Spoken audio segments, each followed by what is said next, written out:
Hello everyone, कैसे हैं आप सभी लोग। आशा है कि आप लोग बहुत बहुत अच्छे होंगे। आज है 7 मई और 7 मई साल 2025 के हरियाणा करंट अफेयर इस वीडियो में हम पढ़ने वाले हैं। आइए प्यारे बच्चों, हम लोग हमारे आज के इस वैल्यूबल से सेशन की करें शुरुआत। उससे पहले मेरे दोस्तों, अगर आप लोगों को जीके पढ़ना है, एचपीएससी लेवल का बहुत डिटेल से पढ़ना है, तो आप इस बैच को ज़रूर लीजिएगा। हाईली रिकमेंडेड बैच है आपके लिए। के साथ साथ आप संपूर्ण बैच ले सकते हैं अगर आप सीटी की तैयारी कर रहे हैं तो स्टार IQ एप्लीकेशन पे जाके, ठीक है। और अगर आप बुक पढ़ना चाहते हैं हरियाणा जीके की, तो आप लोगों के लिए किताब है, ये बहुत इंपॉर्टेंट है। आप इस किताब को अमेजोन फ्लिपकार्ट पे ले सकते हैं। लिंक आपको डिस्क्रिप्शन बॉक्स में दे दूंगा मैं। आप लोगों के लिए एक सवाल है, लास्ट सेशन में पूछा था कि नाइन्थ पार्टनर कंट्री ब्रिक्स का कौन सा बना है, तो इसका ठीक आंसर था Nigeria. Nigeria ninth partner country बना है। लेकिन इसके मेंबर कंट्री आपसे पूछे तो Brazil, India, Brazil, Russia, India, China, south Africa के साथ साथ इथोपिया है। इसके अलावा इसमें इजिप्ट है। इसके अलावा इसमें ईरान है, इंडोनेशिया है और यूएई है। ये सारे मेंबर अब इसके जो है ना पार्टनर कंट्री हो चुके हैं। सॉरी, पार्टनर कंट्री नहीं कहूँगा, मेंबर कंट्री हो चुके हैं। पार्टनर कंट्री तो 9 है इसके। और इसके साथ साथ ब्रिक्स का 2024 का सबमिट कहाँ हुआ था सर, तो 2024 का सबमिट हुआ था कजान सिटी में हुआ था। कजान सिटी में, कजान सिटी कहाँ पे है सर, ये रशिया के अंदर है। और इसमें रूस के राष्ट्रपति व्लादिमीर पुतिन को भारत के प्रधानमंत्री जी ने झारखंड की एक GI टैग पेंटिंग थी सोहराई, वो पेंटिंग भी गिफ्ट की थी इसमें। 2025 का कहाँ होगा सर, ये 2025 का रियो में होगा। रियो वही है जहाँ पे साक्षी मलिक ने 2016 में ओलंपिक में कांस्य पदक जीता था, पहली भारतीय महिला बनी थी वो। हरियाणा सरकार ने नई गौशालाओं की भूमि की खरीद या बिक्री पर किस शुल्क से छूट दी है, तो अभी हाल ही में सरकार ने स्टाम्प ड्यूटी से छूट दी है। अभी रिसेंटली हरियाणा मंत्रिमंडल की बैठक हुई थी, उसके अंदर कुछ इंपॉर्टेंट फैसले लिए गए हैं। ये फैसले इस तरीके से एक एक करके शॉर्ट में लिखे गए हैं। आइए इनको एक एक करके समझा देता हूँ आपको मैं। सबसे पहला तो है, नई गौशाला अगर कोई बनाना चाहता है तो ज़मीन खरीदते हैं तो सरकार को स्टाम्प ड्यूटी देना पड़ता है। अब वो नहीं देना पड़ेगा, मतलब टैक्स नहीं देना पड़ेगा। अब इससे क्या होगा, इससे लोग ज़्यादा से ज़्यादा गौशाला खरीद सकेंगे, या कोई बनी बनाई खरीद सकेंगे, या कह सकते हो मतलब ज़मीन खरीद सकते हैं, कहने का सेंस है, और उस पर गौशाला बना सकेंगे। गौशाला की ज़मीन का गलत इस्तेमाल भी नहीं होगा, क्योंकि इस ज़मीन को दुकान, घर या किसी निजी काम के लिए इस्तेमाल बिल्कुल नहीं कर पाएगा कोई आदमी। इसके लिए भी सख्त तरीके से नियम बनाए गए हैं। गौ सेवा आयोग को 500 करोड़ का बजट दिया गया है, पहले से ज़्यादा इस डिपार्टमेंट को पैसा मिला है। श्रवण कुमार जी इस डिपार्टमेंट के अध्यक्ष है। पुराना कानून खत्म करके 1930 का कानून था, जैसे हिसाब किताब नगर पालिकाओं में जो होता था उसका कानून 1930 का था, अब उसे हटा के ऑनलाइन तरीके से जो है ना रखा जाएगा। जैसे कंप्यूटर के ऊपर डबल एंट्री सिस्टम होगा तो ट्रांसपेरेंसी आएगी। टैली जैसे सॉफ्टवेयर का यूज़ करेंगे अब हम। पुलवामा में जो परिवार के लोग शहीद हुए हैं उनको घर बनाने के लिए 200 वर्ग गज की ज़मीन दी जाएगी, ताकि लोग वो घर बना सके। युद्ध में जो लोग शहीद हो गए हैं हरियाणा से, उनके परिवारों को 1 करोड़ रुपए की मदद दी जाएगी। सरकारी संस्थानों को ज़मीन खरीदने के लिए नियमों का बदलाव किया जाएगा। ऑनलाइन ज़मीन खरीद सकेंगे और पंचायत बोर्ड को ज़मीन खरीदने में आसानी होगी, ताकि वो ज़मीन के रेट, उनके अगर रेट भी तय होंगे सारे के सारे, और ऑनलाइन भी पोर्टल स्टार्ट कर दिया जाएगा।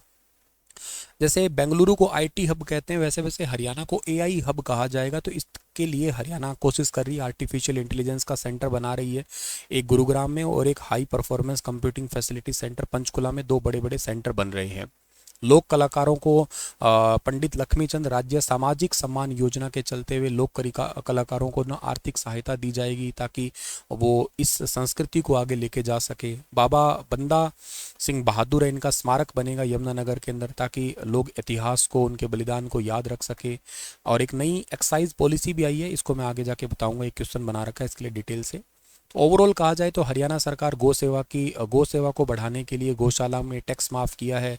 नगर पालिकाओं में पुराना कानून हटा दिया, ताकि जो हिसाब किताब उसमें ट्रांसपेरेंसी आ सके। शहीदों के परिवारों को 1 करोड़ रुपए की मदद दी जा रही है, ताकि शहीदों का सम्मान हो सके। AI सेंटर बन रहे हैं पंचकुला गुरुग्राम में, ताकि युवाओं को टेक्नोलॉजी सिखा सके। कलाकारों को आर्थिक सहायता सम्मान दिया जा रहा है, ताकि लोक संस्कृति को बढ़ावा मिले। स्मारक बाबा बंदा सिंह स्मारक बनेगा, इतिहास से प्रेरणा लोग सीख सकेंगे। शराब नीति भी लेके आए हैं, जिससे सरकार को टैक्स कलेक्शन थोड़ा ज़्यादा होगा। फरीदाबाद महानगर विकास प्राधिकरण FMDA की छठी बैठक हुई थी, उसमें बुनियादी ढांचे और नागरिक सुधार की गति को तेज करने के लिए लगभग कितने करोड़ के विकास के बजट की मंजूरी दी है, तो ये बहुत अच्छा खासा बजट दिया है, 773.24 करोड़। देखो हरियाणा में अभी तक के लिए एक तो फरीदाबाद महानगर प्राधिकरण है, ये एक गुरुग्राम है, एक पंचकुला है और एक सोनीपत है सबसे नया। हिसार घोषणा हो चुकी है, बना नहीं है अभी के लिए, करंट में रनिंग टोटल 4 ही है ये। इनके लिए जैसे ओवरऑल अगर मैं कहूँ तो क्या ये बजट में काम करेगा, तो बजट का काम यही है कि इंफ्रास्ट्रक्चर सुधारना है, सीवरेज ट्रीटमेंट प्लांट लगाना है, यहाँ की विकास परियोजनाएं जो अटकी हुई है उनको पूरा करना है, पंपिंग स्टेशन लगाना है, शहर को साफ सुथरा रखना है। यही ओवरऑल जो है ना इस पैसे का काम होने वाला है। और ग्राउंड वाटर रिचार्ज करना है, सबसे बड़ा काम है। बस टर्मिनल को सुधारना है ताकि यात्रियों की सुविधाएं अच्छी हो सके। ठीक है, तो ये ओवरऑल काम करने हैं फरीदाबाद के लिए इतने पैसे से। ऐसे ही मुख्यमंत्री जी के द्वारा फरीदाबाद एनआईटी विधानसभा क्षेत्र की किस मंडी में 85 लाख रुपए की लागत से पीवीसी कवर शेड के निर्माण की घोषणा की गई है? डबुआ मंडी के अंदर। ऐसे ही मुख्यमंत्री जी ने एनआईटी विधानसभा परिवारजनों को लगभग जो है वो कुछ करोड़ रुपए की अलग अलग है इसके अंदर, मतलब परियोजनाएं, जैसे कि कुछ कच्ची फिरनी की सड़कें उनको पक्का किया जाएगा। एक पंचवटी थाना खेड़ी गुरुकुल है, इसमें नया उप स्वास्थ्य केंद्र बनेगा। सीवरेज पाइपलाइन ठीक की जाएगी। यहाँ पे ग्राउंड वाटर रिचार्ज के लिए जो है ना वो भी नए सिस्टम है वो ऐड ऑन किए जाएंगे। स्कूलों का सुधार किया जाएगा, सीवरेज लाइन है उसको ठीक किया जाएगा। ओवरऑल एजुकेशन, हेल्थ, इंफ्रास्ट्रक्चर और के लिए जो है ना ओवरऑल ये पैसा दिया गया है आपका।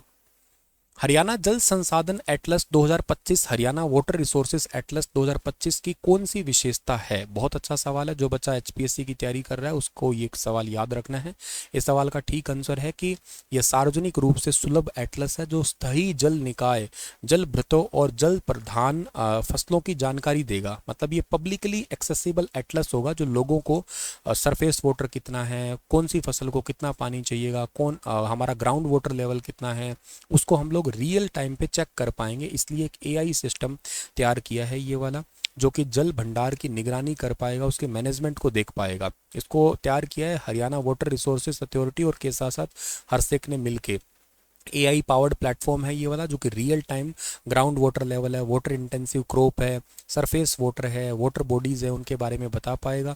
इंटरेक्टिव मैप डैशबोर्ड के थ्रू दिखाएगा हमें ये, और ग्राउंड वाटर लेवल चेक करेगा हर डिस्ट्रिक्ट ब्लॉक लेवल का। इससे पता लग सकेगा कि कहाँ पे बहुत ज़्यादा पानी ग्राउंड वाटर से निकाला जा रहा है, कहाँ पे बारिश ज़्यादा हो रही है, कहाँ पे बारिश कम हो रही है। तो हरियाणा के लगभग 76% जो ब्लॉक वगैरह है ना उसका अत्यधिक दोहन हो रहा है, तो इससे हम चेक कर पाएंगे ये। और डेटा हमारा कहाँ से आएगा सर? सैटेलाइट से डेटा लेंगे, जीपीएस से डेटा लेंगे, आईएमडी डेटा प्रोवाइड करवाएगा हमें। ठीक है ना, सेंट्रल जो आपका ग्राउंड वाटर बोर्ड है वो डेटा हमें प्रोवाइड करेगा। वेदर डेटा, क्रॉप का रिकॉर्ड है, पिछले 10 सालों के साथ में कंपेयर करेंगे हम लोग। नेशनल और स्टेट लेवल पे एजेंसियाँ हैं वो भी हमें डेटा प्रोवाइड करेगी। सेंट्रल ग्राउंड वाटर बोर्ड जो 1970 में बना था, 72 में इसको रीऑर्गेनाइज किया था। इसका काम भी यही है, वाटर ग्राउंड वाटर लेवल को मॉनिटर करना। और पर्यावरण संरक्षण अधिनियम 1986 के चलते ये उसके अंदर आता है ये, और ये समय समय पे कई सारे कार्यक्रम चलाता रहता है लोगों को अवेयर करने के लिए ग्राउंड वाटर रिचार्जेस के लिए। और कुछ बुक्स निकालता है, मैगजीन निकालता है, ग्राउंड वाटर रिपोर्ट भी देता है। ऐसे ही इंडिया मेट्रोलॉजिकल डिपार्टमेंट है, 1875 का है ये वाला डिपार्टमेंट तो, और ये अर्थ साइंस डिपार्टमेंट के अंडर काम करता है।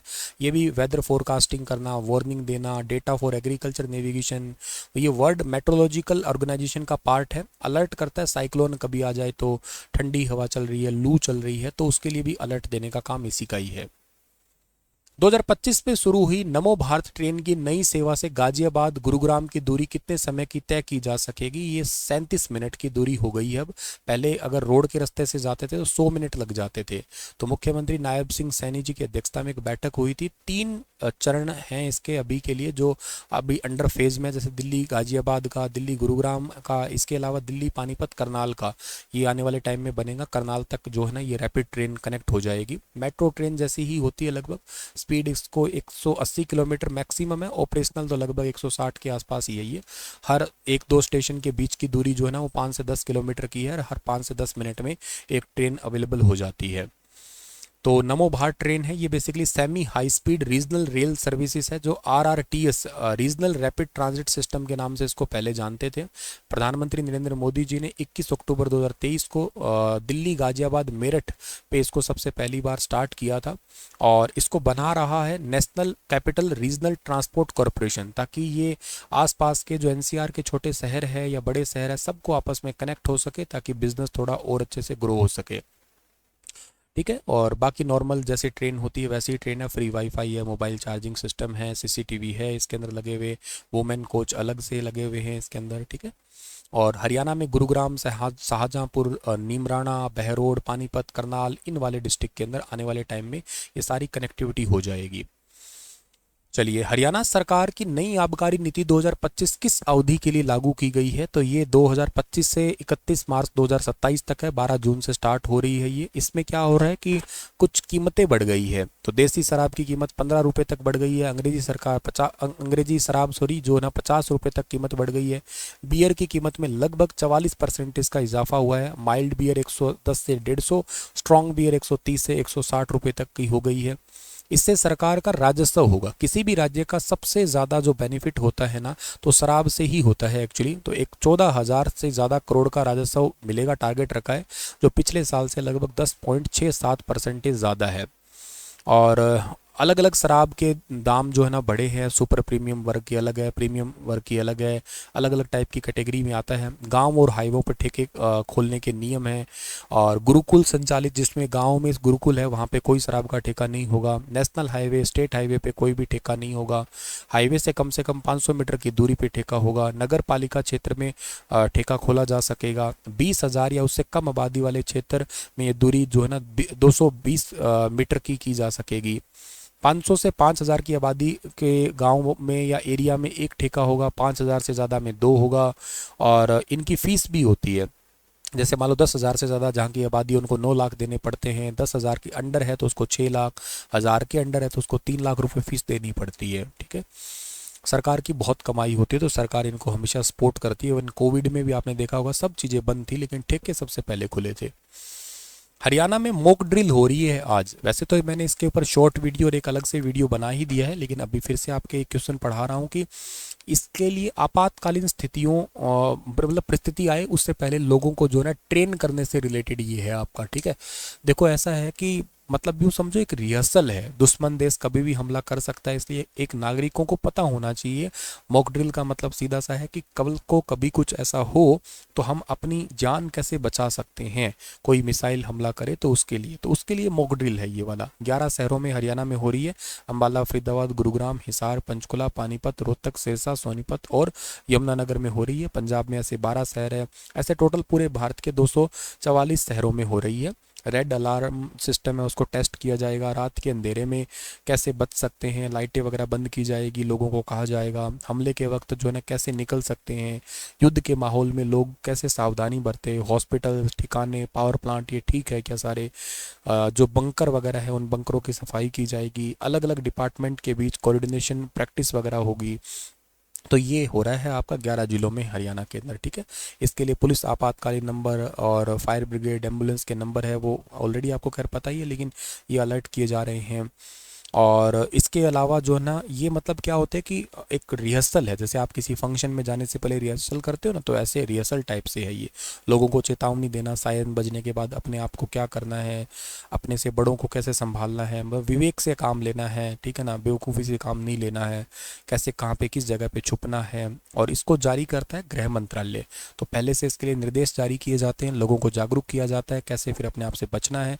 ओवरऑल अगर कोई गलती हो जाए तो इस पूरी मॉक ड्रिल के बाद में उसको रिजल्ट चेक किया जाता है, उसकी समीक्षा की जाती है, ताकि भविष्य में उसकी प्लानिंग ठीक ठाक कर सके। ये भारत के एरिया है जहाँ जहाँ पे ये होने वाले हैं मॉक ड्रिल इस बार। ठीक है, इसमें हरियाणा ने भी गाइडलाइन जारी की है कि फ़ोन चार्ज रखना, आपातकालीन किट रखना, टॉर्च, रेडियो वगैरह रखना पास में, अपनी आईडी प्रूफ अपने पास रखना। ठीक है, और कहीं बिछड़ जाए तो मिलना कैसे है। लंबा सायरन बज रहा है इसका मतलब अलर्ट है, छोटा सायरन बज रहा है इसका मतलब सब कुछ ठीक ठाक है। और रेडियो, आकाशवाणी, टीवी, दूरदर्शन से अपडेट लगातार देखना, सुरक्षित जगह पे रहना। तो ये सब चीज़ें हैं और ये एक अभ्यास है, सुने तो घबराए नहीं बिल्कुल इसके बारे में। ठीक है, ये लोगों को बताया गया है इसमें। चलिए सर जी, तो ये आप लोगों को मैंने वैसे एक सेपरेट पढ़ा ही दिया है। आज का सेशन इतना ही था। मुझे आप चंडीगढ़ के बारे में आज बताइएगा, ठीक है ना, चंडीगढ़ के बारे में, चंडीगढ़ के एडमिनिस्ट्रेटर कौन है, चंडीगढ़ को बसाया किसने था, ठीक है। चलिए फिर मिलता हूँ कल की क्लास में, तब तक अपना ख्याल रखना। राधे राधे।